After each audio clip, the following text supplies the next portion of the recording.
In this video, we're going to go over my top 8 favorite low-lighted, easy-to-grow plants. Check it out. Hey,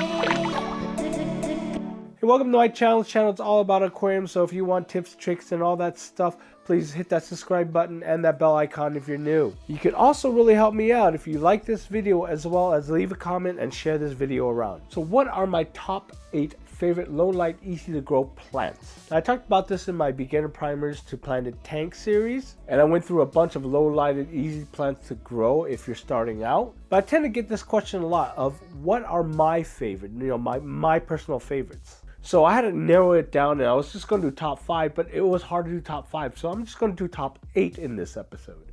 Now, if I'm missing one of your favorites, or you have any comments about the ones I mentioned here, please leave a comment down below and let us know about it. Now, before we begin, there is an assumption here. Now, we're talking about low-lighted plants, so we're talking about using lights like NiCrew or Beamswork, those low-lighted versions of them, and the cheap, more affordable ones. And we're also assuming that we are dosing the water column. No CO2, no nutrient-rich substrate or anything like that. So basically, your very baseline low-tech tank. Now keep in mind, we're talking about low-lighted tanks. So some plants will grow straight up towards the light and in a narrow way. It's not going to grow out really bushy or whatever, but that's the nature of aquarium plants. So number 8 on my list is Sagittaria. Now Sagittaria, mainly dwarf Sagittaria or broadleaf Sagittaria, grows absolutely well in surprisingly really low light conditions. I mean, literally this stuff can grow almost anywhere, at least in my experience. Take for example, remember that ooey gooey tank that I was doing and I kind of just let go? Well, I still have it running and I keep it running mainly just for the filtration. However, since I was going to let it go, I wasn't worried about the plants that were left in it, which is mainly the dwarf Sagittaria. So I was like, well, I have tons of that in my other tanks. Let's go ahead and just turn off the lights. We don't want to waste that electricity. Well, this stuff is still growing. Look at this. I'm going to flip on the light of this tank and you'll see. As you can tell, for some odd reason, this stuff is still growing. I'm not giving it any light. The stuff in the tank is Idia Aquasoil, but that stuff has been in there for over a year now and it's still growing. Ever heard of zombie plants? So there's 2 varieties that you should be looking at, which is dwarf Sagittaria and dwarf Sagittaria broadleaf. Your general dwarf Sagittaria has narrow leaves, it looks like grass, and the broadleaf variety has more wire blades. So if you keep it trim, it'll actually work as a great carpeting plant. Coming in at number 7, Rotalia. Specifically Rotalia rotundifolia or indica, as they might call it as well. There's tons of other Rotalia out there, but these are the ones that can grow under low light conditions. And you have seen it if you followed my 10-gallon planted tank series. It's stuff going around the back, and again, in a low light condition, it grows slow, but it does grow, and it does grow decently well. So if you want stem plants to grow in the back of your tank, then Talia Rotondo is something for you. Now coming in at number 6 is Crenum. Now we're not talking about the Star Trek alien race here, we're talking about the aquarium plant. Sorry, I'm a Trekkie. Now there's 2 varieties we're talking about here. Calamistratum and Thionum. Now Calamistratum looks really cool because it kind of grows on the back, grows really long and very spidery. So to me, it kind of looks like an octopus in your tank almost. Except it's green and not slimy and very plant-like looking. The other Thalianum, I don't know if I'm pronouncing these right, so apologies if I'm pronouncing them wrong, but I suck at pronouncing names, is also known as the onion plant. And it actually does look like an onion plant. It looks like an onion with a bulb growing straight shoots coming out of the bulb itself. And every time I look at it, I always get that scent of green onions in my mouth. So I start craving fried rice. And then I get hungry 20 minutes later. Number 5 on our list is cryptocorynes. Among one of the Aquarius favorites, cryptocoryne wendtii or dentati, I think that's how you pronounce it. You want to stick with the green or brown versions. For the red version, you need a little more light to grow. This is a great plant to grow, and if you ever raise the lighting and put in CO2 and then just dose the heck out of your tank, this stuff grows like a bush. The other species you should look at is Cryptocoryne undulata. This species brown has slightly wavy leaves and sometimes marbles. So it's a really cool looking plant in a low lighted tank. And finally, look at the Cryptocoryne pechi.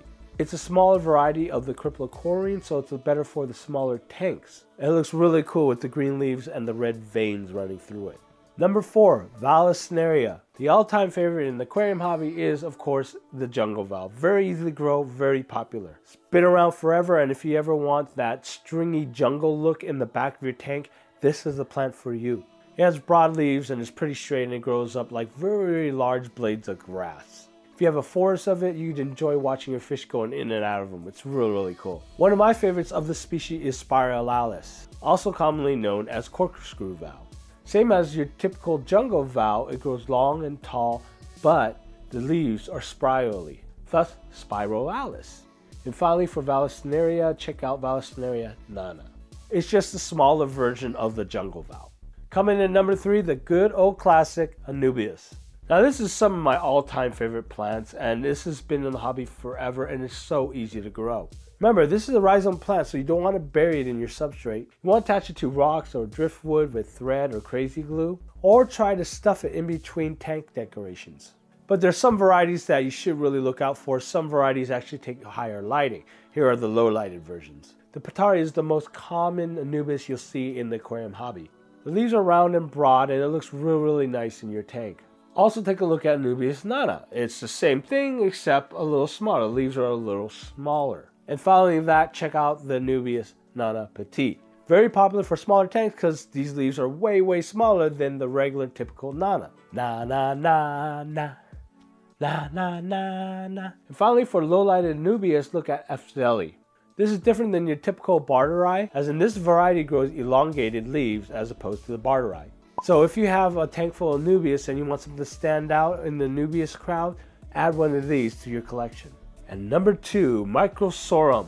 Microsorum, also known as the great and almighty Java fern. Again, another rhizome plant, but I'm telling you, this is one of the best, easy to grow plants in the aquarium hobby, especially in low lighted conditions. The most common being the Tropis variety. Now if you want to mix it up a little, check out Windalove, also known as a Java fern lace. This is actually kind of cool. You take a regular Java fern and you put frilly stuff at the end. And finally, the last Java fern that I like is the Trident Java fern. The Trident actually just grows frilly in a way. It's a little kind of hard to explain, but it does grow frilly. That's why they call it Trident. It looks like little tridents coming out of the leaves. And when it's a big, huge bunch, it looks really cool. And of course, number 1, wait.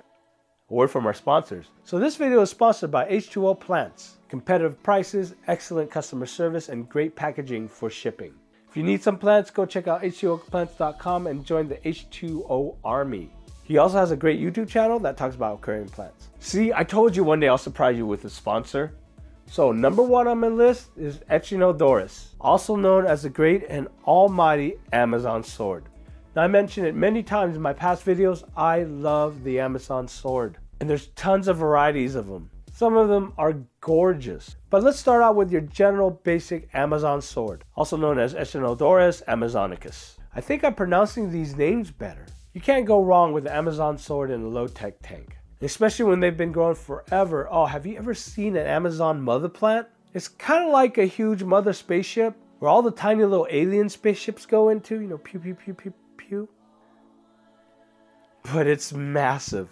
Now, the other variety that I really highly suggest, and is one of my favorites, and probably one of my all-time favorites, is the ocelot. So I highly suggest you check that one out. Now, there's tons more of low-lighted plants out there, but these are my favorite top 8. Leave a comment down below and let me know what is your favorite. Again, this is Aquarium channel, and if you want to learn how to aquarium better, hit that subscribe button and that bell notification. Again, of course, like and share where you can. I love you guys, and stay wet with your aquariums. I'll talk at you in the next video.